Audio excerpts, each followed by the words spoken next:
E a gente está na semana da Páscoa. O que significa Páscoa para o cristão? Historicamente, Jesus também ele celebra a Páscoa. Como que... A Páscoa, na verdade, historicamente, é uma festa judaica. A Páscoa ela vem da comemoração e da celebração da vitória que Israel teve quando a nação está escrava no Egito. E Deus quer tirar aquele povo do Egito para constituir a nação através do qual ele se manifestaria ao mundo, de onde viria o Messias. Só que o faraó não quer libertar esse povo, ele tem que mandar 10 pragas, a última ele ia matar os primogênitos das famílias, e aí ele vem e fala através do profeta Moisés que era para imolar um cordeiro, já tipificando Jesus, já apontando para o sacrifício de Jesus na cruz. Tinham que imolar um cordeiro, assar o cordeiro inteiro, comer todas as partes do cordeiro e com o sangue do cordeiro passar nos ungir, né, os batentes das portas. E com isso, o anjo da morte ia passar pelo Egito e as casas que estivessem com essa marca do sangue iam ser livres, os primogênitos não iam morrer. Então, essa passagem do anjo da morte é o Pessá, de onde vem a palavra Páscoa. Então, para os judeus, é a celebração dessa passagem do anjo e da salvação e do livramento de Deus por eles terem essa marca do sangue nas portas. Para o cristão, é muito interessante isso, porque além de o cordeiro representar Jesus, que é chamado de cordeiro infinitas vezes, ou muitas vezes no Novo Testamento, principalmente Apocalipse, para o cristão, o cordeiro pascual, que é Jesus, morreu exatamente no dia da festa da Páscoa. Ou seja, cumprindo também essa profecia de que ele é o cordeiro. Então, aliás, ele não morreu no dia da Páscoa, ele ressuscitou, ele morre na sexta-feira e ele ressuscita no domingo. Então a comemoração do cristão é a ressurreição de Jesus. Jesus morreu na sexta, mas ele está ressuscitando no domingo de Páscoa. Então é um tema interessante porque toda a fé cristã está fundamentada na ressurreição de Jesus. Exatamente. Se Jesus não ressuscitou, o cristianismo é uma fraude. Se Jesus não ressuscitou, o cristianismo é um engodo. A ressurreição de Jesus, se ela não ocorreu, ela foi a maior farsa da história da humanidade. Ou ela foi o evento mais extraordinário entre os homens. Porque realmente o Filho de Deus veio, morreu, ressuscitou e está vivo. Então tudo a Bíblia é verdadeiro e tudo vai se cumprir. E todo ser humano vai ter que decidir no que ele acredita. Ou eu creio que a ressurreição foi uma farsa, como quiseram convencer a humanidade em muitas oportunidades, dizendo, não, as mulheres não foram no túmulo de Jesus, elas erraram o túmulo.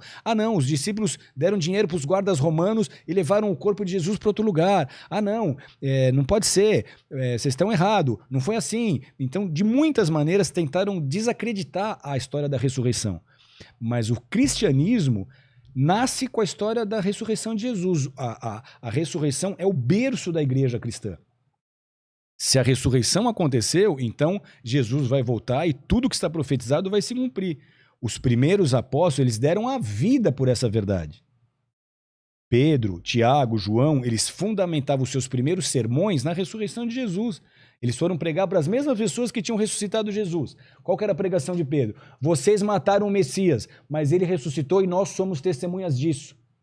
E 3.000 se convertiam, 5.000 se convertiam, porque realmente eles começaram a perceber que Jesus era o Messias, principalmente por os eventos sobrenaturais que permearam tanto a crucificação quanto a ressurreição.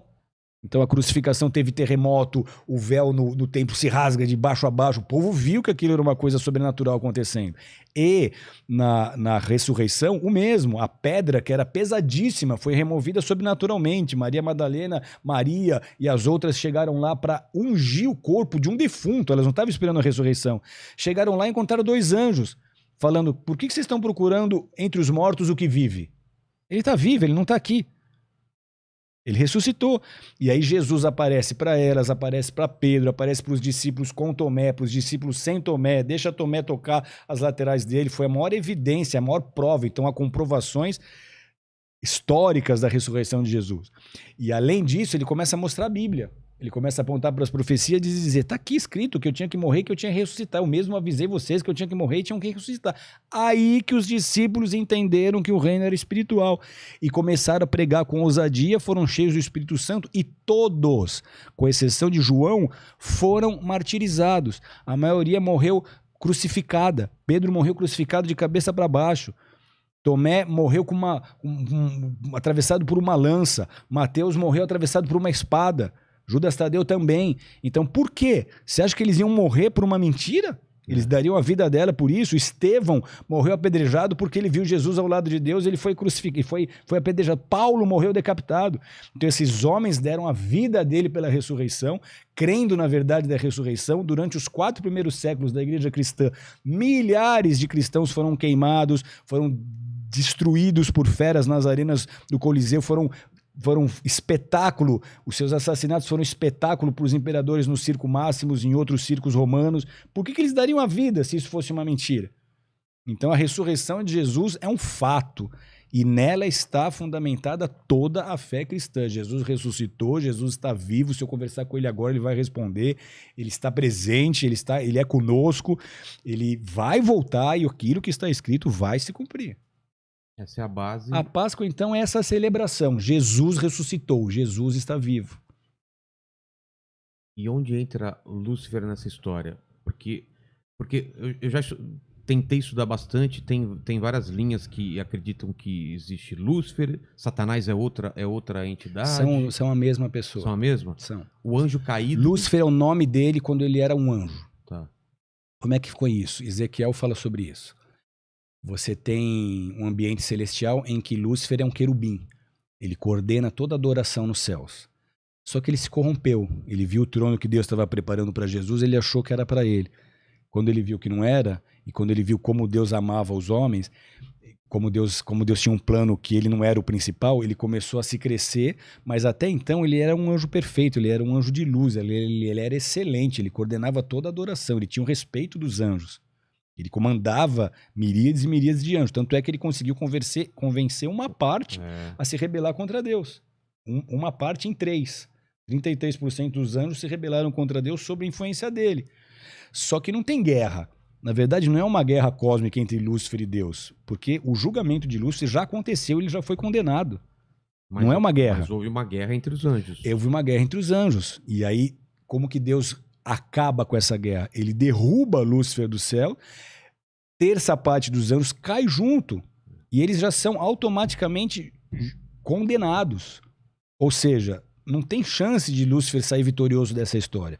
Ele sabe que ele é derrotado, ele sabe que ele está condenado, ele sabe que ele vai terminar no lago de fogo e enxofre, só que ele também sabe que lhe resta pouco tempo. Então ele vai fazer de tudo para ser condenado, levando o máximo possível de almas com ele. Mas ele ganha alguma coisa com isso? Já que eu não vou ser salvo e que Deus ama os seres humanos, eu vou, mas eu vou levar o máximo de seres humanos comigo. É a vingança. Você ama os seres humanos? Eu vou fazer eles me adorarem. Eu vou fazer eles pecarem, eles vão gostar de mim, eles vão me cultuar.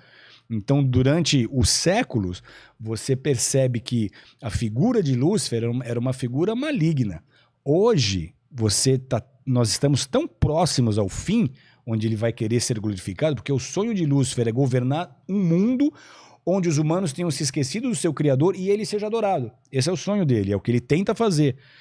E você vê o nome dele sendo exaltado. Você vê série da Netflix mostrando o Lúcifer como um cara legal, inteligente, descolado. Você vê agora a Nike fazendo um tênis bacana pra caramba com o nome de Lúcifer, com um pentagrama, para começar já a fazer as populações do mundo se acostumarem com Lúcifer. Não, Lúcifer não é tão mal assim, ele não foi tão ruim, ele era um cara legal. Pô, será que Lúcifer não foi injustiçado? Ele vai começar a tentar mudar a imagem dele perante o planeta. Então agora isso está acontecendo. A Nike lançou um tênis que tem uma gota de sangue no amortecimento dele. Procura na internet que você vai se assustar. Vê um pentagrama desse tamanho. Vai custar uma fortuna, né? Edição limitada. Para quê? Para mostrar que, não, pô, Lúcifer não é tão ruim assim, olha aí, o cara é legal, porque o mundo vai começar a ter que se acostumar com ele, porque ele vai querer governar o mundo. Satanás é o mesmo de Lúcifer, Satanás só é um nome que significa que ele é acusador, porque quando ele cai, ele vira o diabo, ele vira Satanás. Todos os anjos se deformaram, Então eles não são criaturas lindas como eles eram antes. Todos eles se deformaram nessa queda. Só que quando Jesus morreu na cruz, o que está escrito? Que ele pisou a cabeça da serpente. Ou seja, Lúcifer é um ser deformado. Ele pode se aparentar como um anjo de luz para enganar as pessoas, mas ele já é um ser condenado e derrotado. Aqueles que seguem a Lúcifer, eles compraram a ideia de que o plano de Lúcifer vai prevalecer, de que ele realmente vai conseguir governar e que eles estão do lado certo. Mas esse julgamento já aconteceu e ele está condenado. O governo dele, utópico, vai durar 7 anos. O que é 7 anos perto do milênio? O que é 7 anos perto da história do homem? Ou seja, lhe resta muito pouco tempo e ele vai usar todo o tempo que ele tem para tentar arrastar para o inferno o máximo de almas possíveis.